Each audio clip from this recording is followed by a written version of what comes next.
क्या बजट 2026 में 13 लाख तक की कमाई टैक्स फ्री होगी?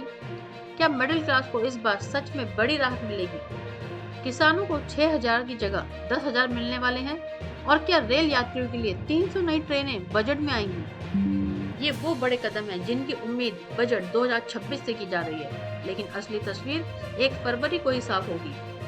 1 फरवरी 2026 को देश की वित्त मंत्री निर्मला सीतारमण अपना 9वां केंद्रीय बजट पेश करने जा रही हैं। इस बजट से आम लोगों को काफी उम्मीदें हैं। सरकार इस बार मिडिल क्लास, किसानों, नौकरी पेशा लोगों और रेल यात्रियों पर खास ध्यान दे सकती है। इनकम टैक्स पर सबसे बड़ी उम्मीद। सबसे ज्यादा चर्चा इनकम टैक्स राहत को लेकर है। माना जा रहा है नई टैक्स व्यवस्था में सरकार सैलरी पाने वाले लोगों को बड़ी राहत दे सकती है। स्टैंडर्ड डिडक्शन 75,000 से बढ़ाकर 1 लाख किया जा सकता है।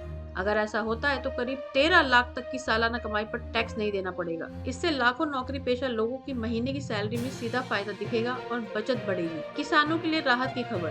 किसानों के लिए भी बजट से अच्छी खबर आ सकती है। प्रधानमंत्री किसान सम्मान निधि योजना के तहत अभी 6,000 सालाना मिलते हैं। सरकार इसे बढ़ाकर 8,000 या 10,000 सालाना करने पर विचार कर सकती है। अगर ऐसा होता है तो छोटे और मध्यम किसानों को सीधी आर्थिक राहत मिलेगी। रेल यात्रियों को क्या मिलेगा? रेलवे को लेकर भी बड़े ऐलान संभव है। सरकार चाहती है कि ट्रेन टिकटों में वेटिंग लिस्ट की समस्या कम हो और यात्रियों को ज्यादा सुविधा मिले। इसके लिए रेलवे ट्रैक सुधारे जाएंगे और नई ट्रेनें चलाई जाएंगी।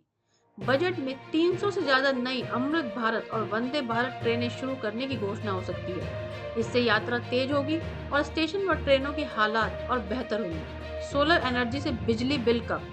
बजट 2026 में पीएम सूर्य घर योजना पर भी फोकस किया जा सकता है। 2 किलोवाट तक के सोलर सिस्टम पर मिलने वाली सब्सिडी बढ़ाई जा सकती है। अभी करीब 60,000 की मदद मिलती है, जो बढ़कर 80,000 तक हो सकती है। इससे लोग अपने घरों में सोलर पैनल लगवाएंगे और बिजली बिल में बड़ी बचत होगी।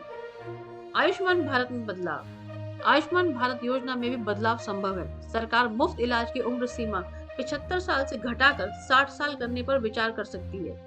इसके साथ साथ 5 लाख की इलाज सीमा भी बढ़ाई जा सकती है, ताकि गंभीर बीमारियों का खर्च पूरी तरह कवर हो सके। एमएसएमई और नौकरी पेशा लोगों के लिए छोटे कारोबार यानी एमएसएमई सेक्टर को सस्ते लोन और क्रेडिट सपोर्ट मिल सकता है। इससे छोटे उद्योग मजबूत होंगे और रोजगार बढ़ेगा।